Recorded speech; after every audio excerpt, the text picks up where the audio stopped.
What's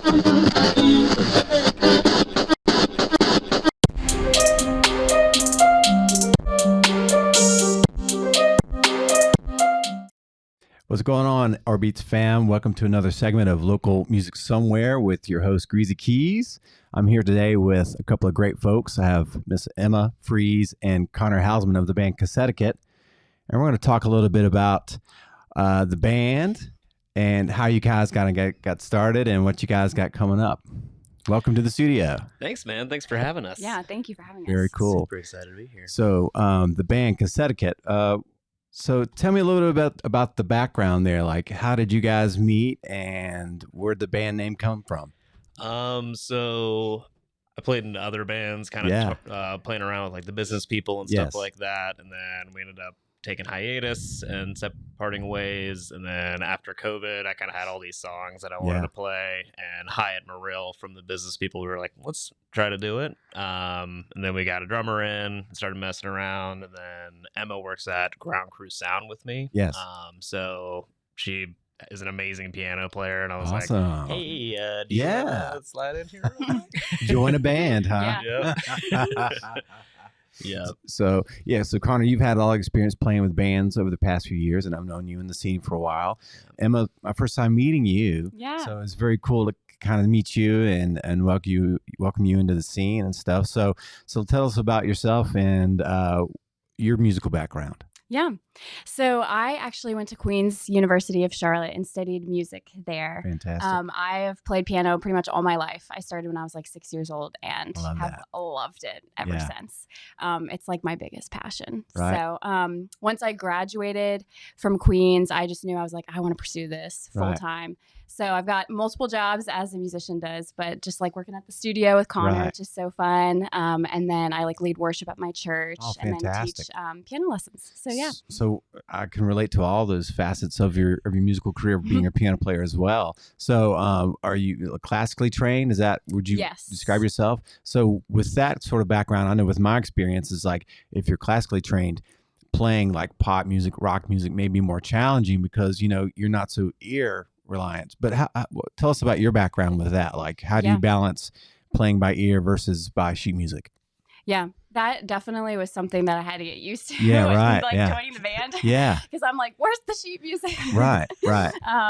But yeah, I've tried to just like teach myself how to hear better and train my ear. And I feel like the band has helped me so much, like grow in that area.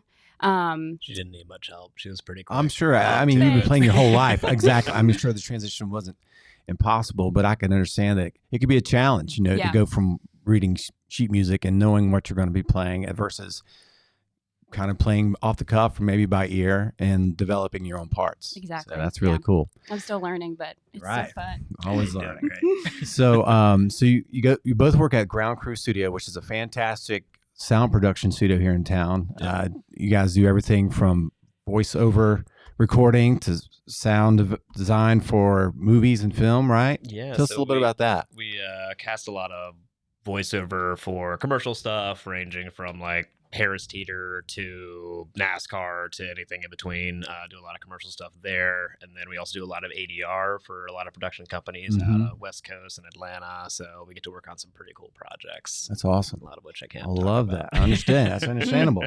So how did you guys meet and decide to form a band? How did we meet? So she actually interned for my dad at Hot Sake. Right. And so I met her then and she kind of did some scoring with him and just kind of got like on the ropes for all that. Oh, and then fantastic. I realized how good she was. Yeah. And she's super nice and easy to work with. So I was like, it seemed kind of like a natural. Buddy. No, you hang up. So yeah, it's funny how, you could be as talented as anybody, but if you're easy to work with and get along well with people, that is a huge I've definitely learned that's the most important thing of any band is really kind of having is. people that you trust and you can work through things with, because there's always going to be stuff that comes up. Sure. You guys being able to talk it over and just kind of be level with each other is kind of the most important thing, I think. And it's not easy to find. No. It's true. It's true. I feel like with us, it was helpful because we were friends first and coworkers. So it's like we knew each other so well. Yeah. It's just kind of another thing that we're involved with each other. Yeah, so. Very cool. Very cool. So Cassettiquette as a band, pretty new to the scene. We were just talking a little bit before the show. You guys have played, what, 3 shows so far? Yeah, we played Petra's and Snug Harbor a couple times, and then things have been kind of moving forward pretty quickly for us, which is awesome. And so we're kind of starting to book out more. We're booking out throughout the year now, and just kind of trying to move as quickly as we can, really. Right. And just keep stuff booked and keep having fun. Booking shows, working on an EP, you say, right? Yeah, right. We're going into Susu Studios with Jason Scavone next month. So Fantastic. We have 6 days booked right now, and so we'll be releasing singles before the end of the year. Brilliant. And just kind of starting to do all the things like post on social media and do all the stuff that I forget to do a lot. It is a whole other side of the business, you know, besides just playing gigs is your social media music content. industry has definitely changed a lot. Right. Yeah. So with your recording, you guys, is it going to be EP length, like 6 songs you said, or? Yeah, I think we're going to do 5 or 6. 5 or 6. Yeah, 5 is the goal. If we can get 5 knocked out and have extra time, we'll do 6. And then release them as singles. Yeah, I'll probably release like 3 singles and then do like an EP release party kind of thing sometime next year, and just kind of try to make it fun. Yeah, that's exciting. Very cool. So, how would you describe the sound of your band, like your music? Indie pop rock. We've gotten compared to like Band of Horses. Oh, that's awesome. We take a lot of inspiration from like Death Cab for Cutie. Oh yeah, right. Ben Gibbert's kind of my hero. Oh, nice. So, kind of in that range where it's like try to make some of the music sound happy while also kind of, if you listen, where it's pretty sad. Right. Yeah. Very intense. Very cool. But, well, you guys are just starting out, but you're already kind of getting some media attention. You know, we got you here at rBeatz. You were recently featured in QC Nerve, right? Yeah, so that was kind of random. How was that? You guys are on the cover of QC Nerve, which is a really popular. Yeah, I didn't know they were gonna be on the cover at all. Justin LaFrancois from QC Nerve reached out. He was like, "Hey, do you want to do a quick write-up?" And I was like, "That's super cool. We're just starting out." And we did a little interview with Ann over there. And when I went to go pick up the paper, I was like, "Oh, I'm on the front. That's so cool." Pretty wild. That's me. I was like, "Mom, guess what?"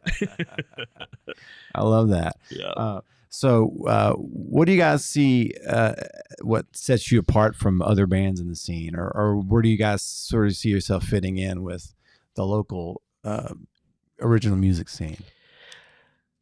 I think something that kind of sets us apart is that while our songs can be harder topics and stuff like that, I can't help but fill in between with being weird and just being us. We're just kind of goofy from the get-go, so we're gonna say some probably stupid things at some point.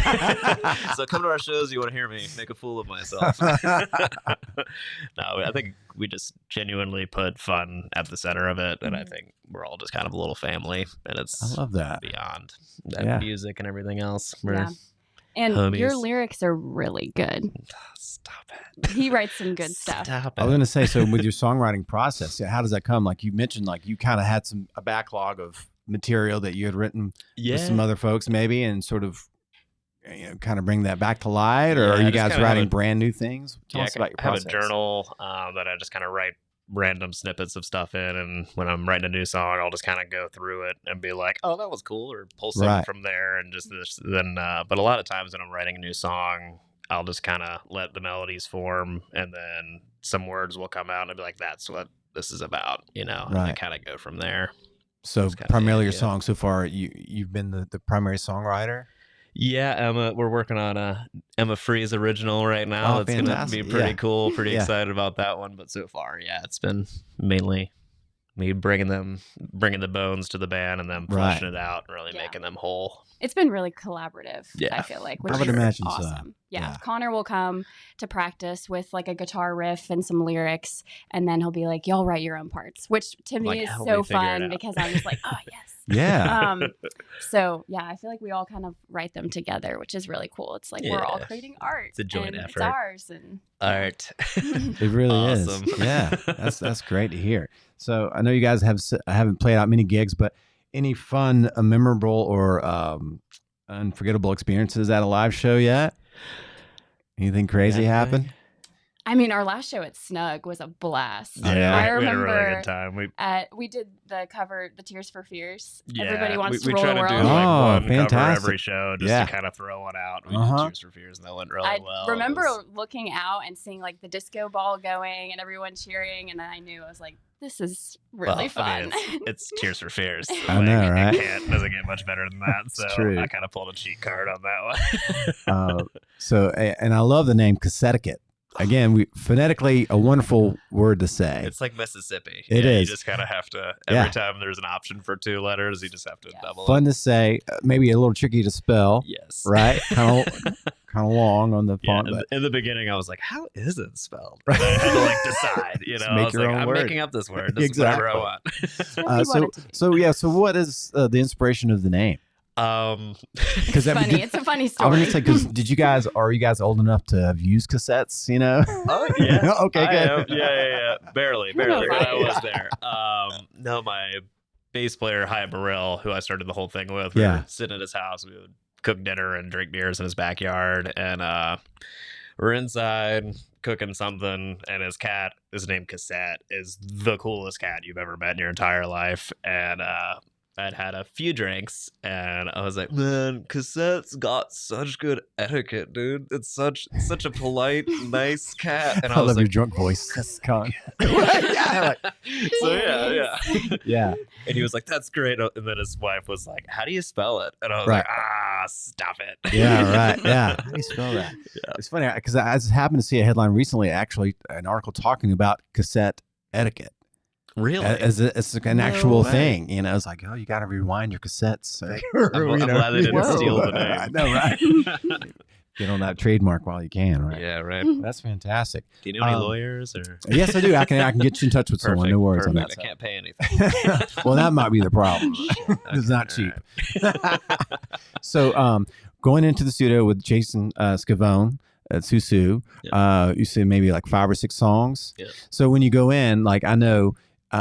Is he going to be working as a producer or engineer? Yeah, he's going to be kind of doing it. Oh, good. All of it. Yeah, he's going to be producing. That was kind of one of the main reasons I wanted him, because I've been a fan of Jason for a long time, and he's one of my favorite singer-songwriters in the state.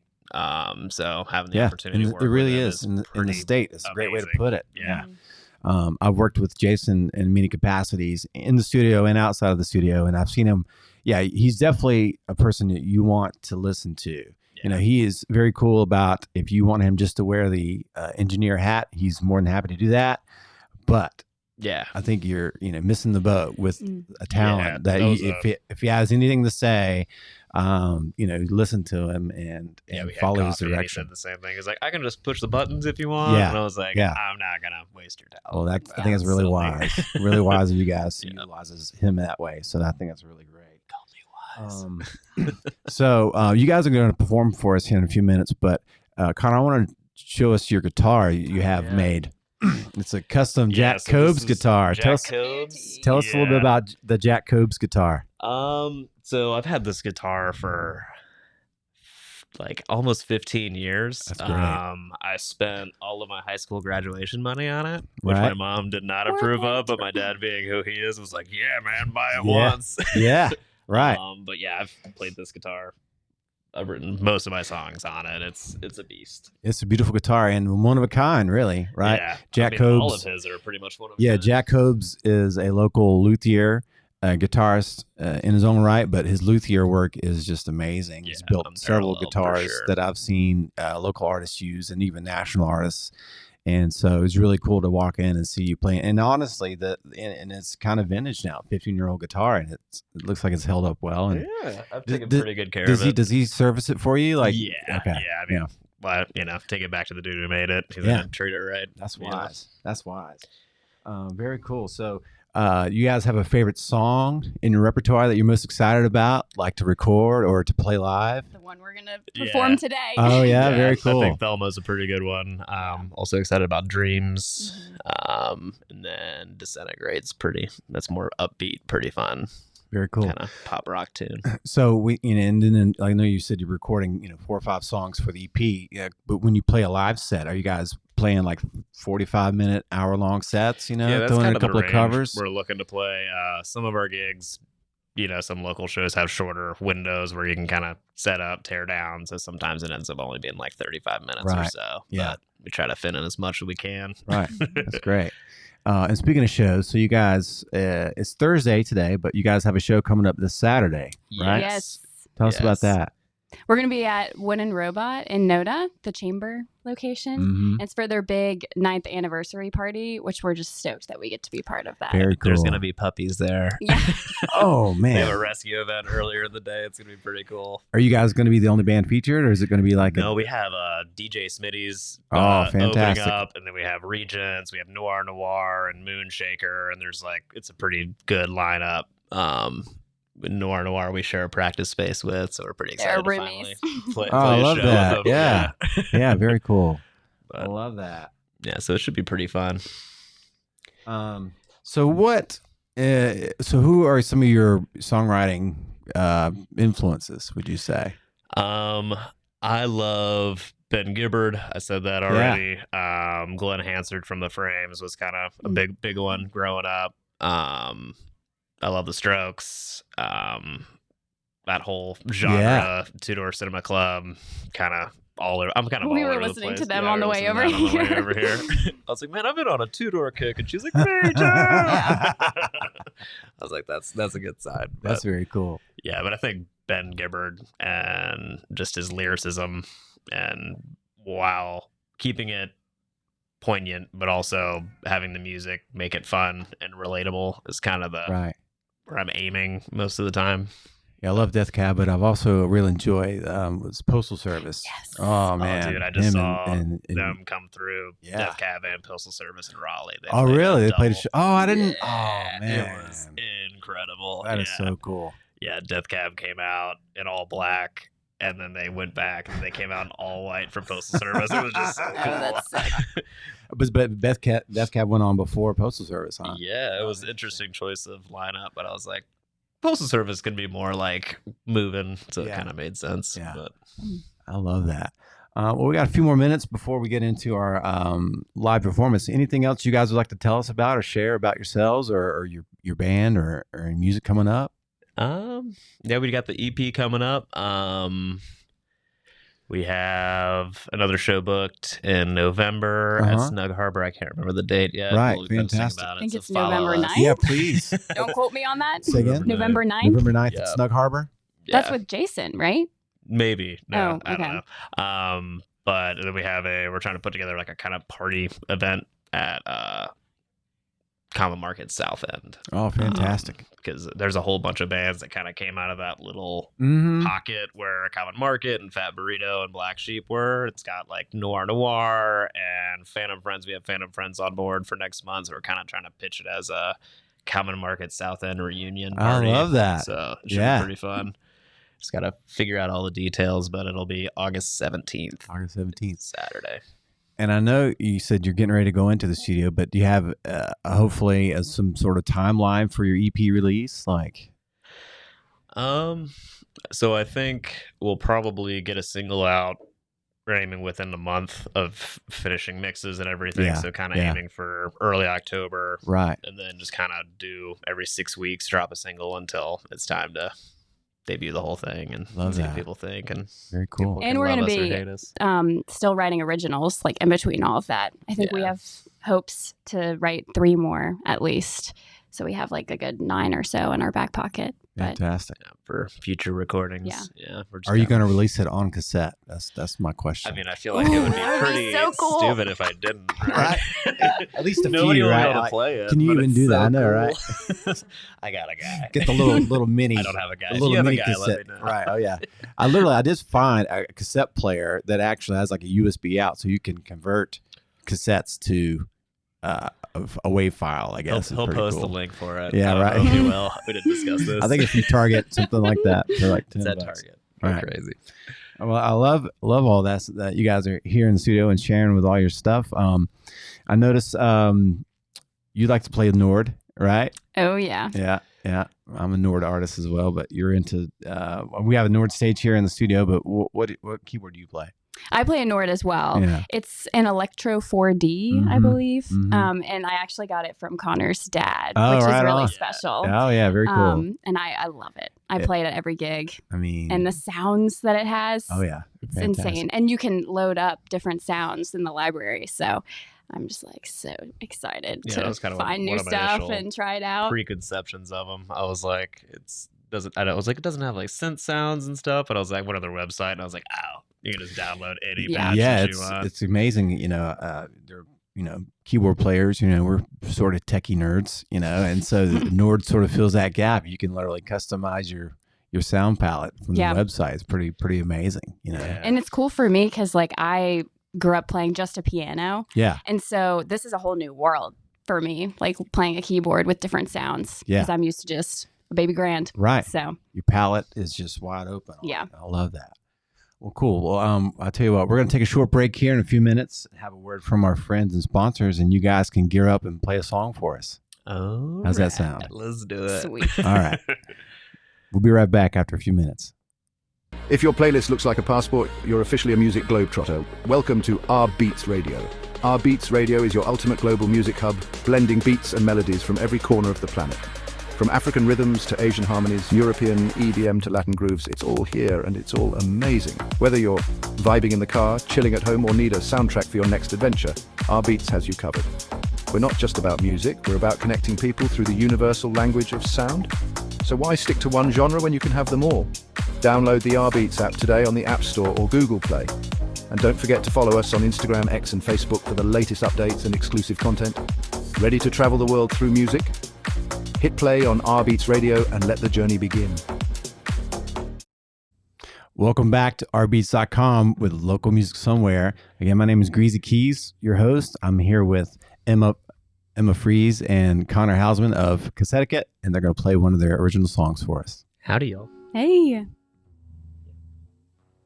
All right. This song is called Thelma and Louise.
It's out of time. Sunrise commercialize the lightness of me. Take me home, back to where the dogwood blooms. Breathe it in and breathe it out. When did the nights become so loud?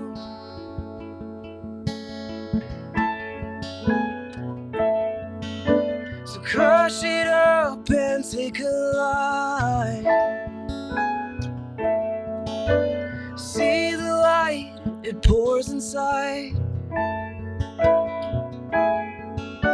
Step all night just to watch it rise. Sunlight, feel the blood floods in your eyes. Take me home, back to where the dogwood blooms. Breathe it in and breathe it out. When did the nights become so loud?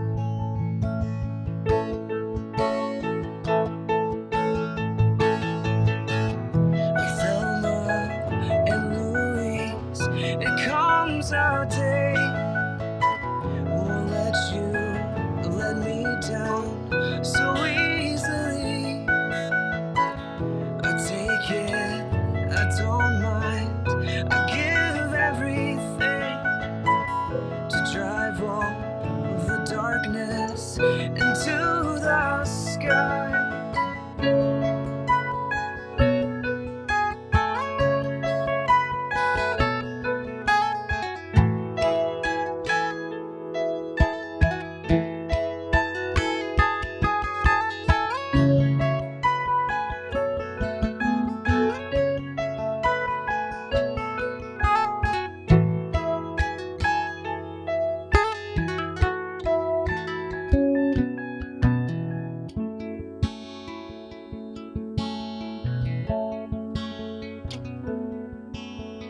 Crush it up, this heart of mine. Feel the love that falls inside. Stay up all night just to watch it rise. This is love and this is goodbye.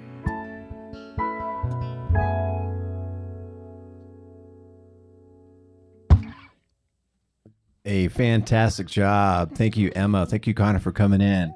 The band is Cassettiquette. Next show is this Saturday at Wooden Robot.